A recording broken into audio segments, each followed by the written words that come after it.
Hey, what's up there, Planeteers? Hope you guys are having an awesome Christmas. I just wanted to talk a little bit about how fish get clean. Because a lot of times, for example, I just got out of the shower a little bit. We humans think about being clean as getting in water, so we don't often think about those that live in water, like our fish homies, and how they get clean. Believe it or not, they have to take kind of showers too, but they don't use water. They use other fish and shrimp, for example. Now, there's these awesome things called cleaning stations out at the reef. Now, it almost reminds me of the new Jungle Book, where all the animals, when there's a big drought, they get together and say, hey, from now on, this little watering hole, the last one left, nobody gets to hunt anybody. This is a neutral territory. Now, that really happens in real life. But a cleaning station at a reef is also a neutral territory like that. So fish come in, even predators like the barracudas and the sharks, they come in to get cleaned by some of the same fish that they often eat a lot of other times. Now, it's a rule in these cleaning stations, nobody messes with the cleaner fish and the cleaning shrimp. A lot of times you'll see the little cleaner rouses out there, these little small fish.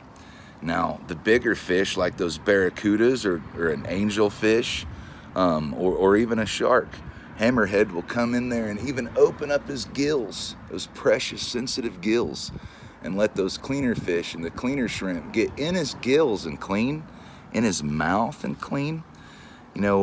Fish, they bump into rocks sometimes and they get little scrapes. Now, if you have that dead skin or those dead scales, a lot of times that opens you up to parasites, and parasites then cause disease. It can be a really bad thing for the fish.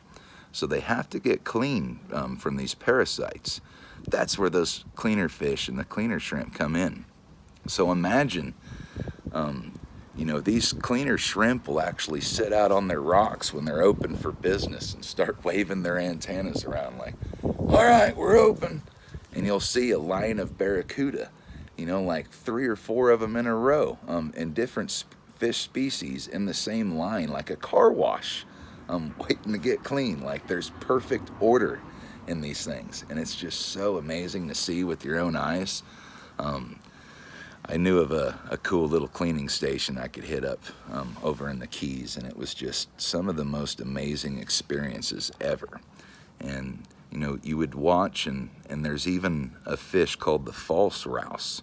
Now, this guy's called a false rouse because in evolution he evolved to look like the cleaner rouse.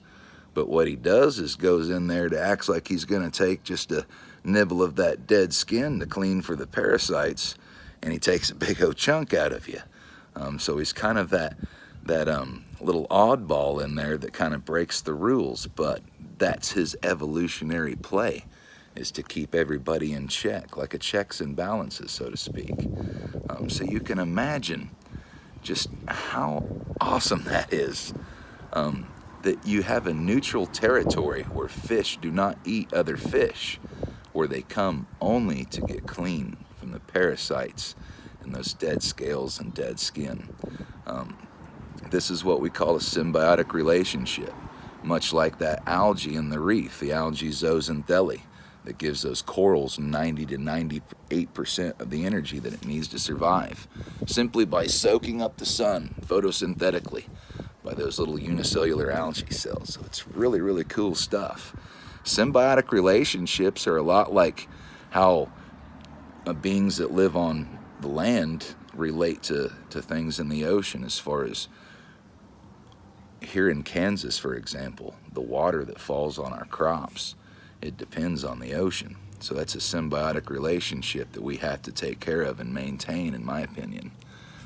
So it's very, very, very neat stuff when we get to talking about those relationships. Next week, I want to talk to you about some of our ocean farmers, because I love talking about farmers. I'm a farmer. And sometimes people give farmers a bad name, and I've always been one that doesn't really like that. I've always stood up for the farmers and the miners and all those people that kind of get a wrong rap, just because sometimes when we don't understand things, it's easy to just obviously say that that's wrong. But we have to think about what is right and offer those real solutions. So next week I'm going to be talking about water farmers. Not farming the water, but things that live in the water that actually farm. For example, like the queen angelfish and how she protects her awesome little algae farm that she builds. And they get predatory or territorial, and they'll actually flash their colors to say, hey, you're getting too close, homie. Back off. My algae farm's over here under that rock. Or how about like the harlequin shrimp and how it farms sea stars? I did that video last week about the sea stars, and I told you how their legs can actually regrow. And not only that, but the leg, if it has enough of that centerpiece in the body, can actually grow into a new sea star. Well, the harlequin shrimp actually start to sever those sea star legs off, and they keep enough of the centerpiece of the body to keep those legs growing. So they're actually farming the sea star and not hunting it, much like what we do with cattle. So it's very, very interesting stuff, guys. Sometimes when all we have is some of the negative things, we have to remind ourselves about some of the positive, cool stuff that happens in those 7 seas, as well as here on land. I hope you guys are having a very, very Merry Christmas. It sure is awesome being here with my family. And I'll be splitting back to Florida on the 2nd. Can't wait to see you guys. Love you.